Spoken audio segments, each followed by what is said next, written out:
This is part 2 for Chapter 6.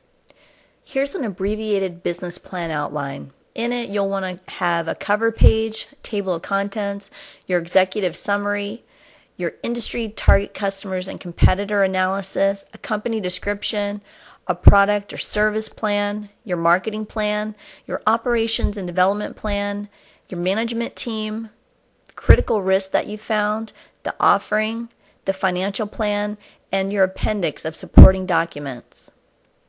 The first part of your business plan is your cover page. This should include the company name, address, phone number, website, your email address. It should include a tagline and company logo, name and contact information of the contact person, the date on which the business plan was prepared, the confidentiality disclaimer, and the number of the copy. The table of contents provides a sequential listing of the sections of the plan with page numbers. Your executive summary or narrative should provide the following. It should give a description of the opportunity, an explanation of the business concept, an industry overview, your target market, the competitive advantage to be achieved in the market, economics of the opportunity, the management team description, the amount and purpose of the money being requested if seeking financing. The industry description should discuss the broader industry in which the firm will compete. It should go over the industry size, growth rate, trends, and competitors. It should also discuss the different segments of the industry and the niche in which the firm plans to participate. Your target customer segment should include demographic information, and it should also include psychological variables like their values, attitudes, and fears. In your competitor analysis, you should discuss the product or service attributes that are or are not provided by competitors. Your company description should try and answer the following questions. When and where was the business started? What is the history of the company? What are the firm's objectives? What changes in structure and/or ownership? In what stage of development is the firm? What has been achieved to date?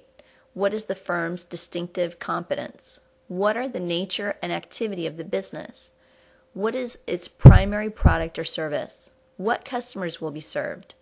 What is the firm's form of organization? What are the projected economic states of the industry? And how is ownership of the firm to be structured?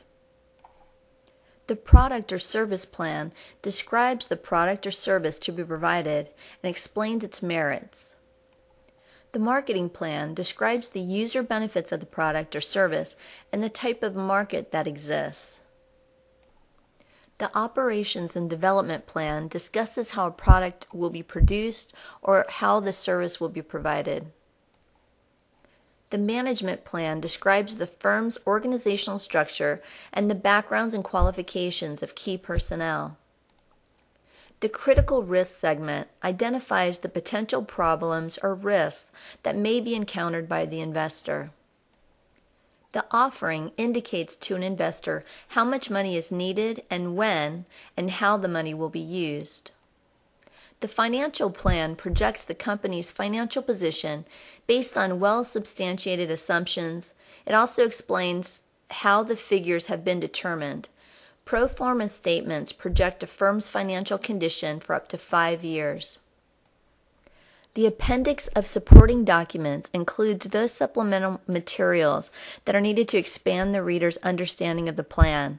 They can include the resumes of key investors and owners or managers, professional references, photographs of products or buildings, marketing research studies, pertinent published research, and signed contracts of sale.